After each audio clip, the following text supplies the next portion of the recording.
maamulka madarasada barashada culuumta diiniga ah ee Al-Aqsa, waalidiin, haween, dhalinyaro iyo arday ayaa ka qayb galay munaasabad loo qabtay dacfadii toddobaad ee ka qalin jabisay madarasada Al-Aqsa, waxaana qaar ka mid ah marti sharaftii madasha lagu casumay ay bogaadiyeen maamulka madarasada Al-Aqsa oo dadaal ku bixiyay inay soo saaraan dhalinyaro Soomaaliyeed oo aqoon dheer u leh shariicada Islaamka, iyagoo dhanka kalena hoosta ka xariiqay sida ay waajib u tahay in waalidiintu ubadkooda baraan shariicada Islaamka. quraankeeduna waxa weeye ilaa ay ka aflaxaan inaan meel kale loo raajin. marka waxaa dhici karta in waalidka gurigooda jooga mid uu jecel yahay in iskuulka la geeyo, midna uu jecel yahay madrasada. waxaan oran lahaa ha wada jeclaadeen in madrasada iyo quraanka iyo dugsiyada quraanka ee ilmaha lagula dadaalo. cunugan wuxuu garan doonaa sida waalidka loogu duceeyo, wuxuu garan doonaa sida mataqaanaa ehelka loola tacaamulo, wuxuu garan doonaa sida qaraabada loo soo dhaweeyo. qaraabo goys ma noqonayo qofkii diinta bartaay, laakiin qofku waxyaala kala bartaa suurteen oo qaraabo goys noqo. wuxuu baranayaa sidii ilaahay loo caabudo, wuxuu baranayaa mataqaanaa wadada wanaagsan ee mustaqiimka ayuu baranayaa. laakiin markuu ku ekaado keliya luqadaha ajnabiga Iiraan waxa uu dhawaanayaa markasta xagga dhaqanka shisheeyaha u sii dhawaanaya. dhaqanka shisheeyaha markuu ilmaha u sii dhawaadana wuxuu noqon doonaa mid adiga kaa sii fog oo macnaha kaa durugsan had iyo jeer.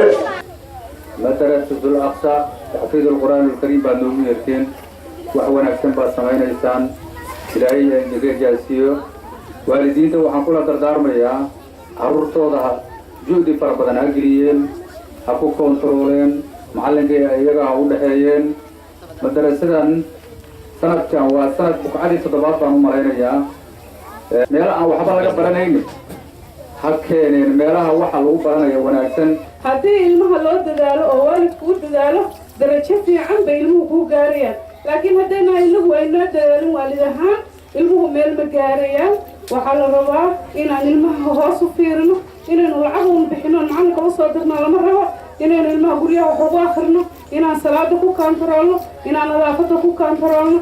مركز هذا القرآن كان معليه سجرنين لو حسكتها إن ولي عام اسكتها. نكستو سؤال التقانون كهذا القرآن كبرتون علماء ويحدنا. وحتى القرآن كثير أدبرته معليه سيادة وحكي جرين وحكي على برانين حويان وولي وحضان باقولنا.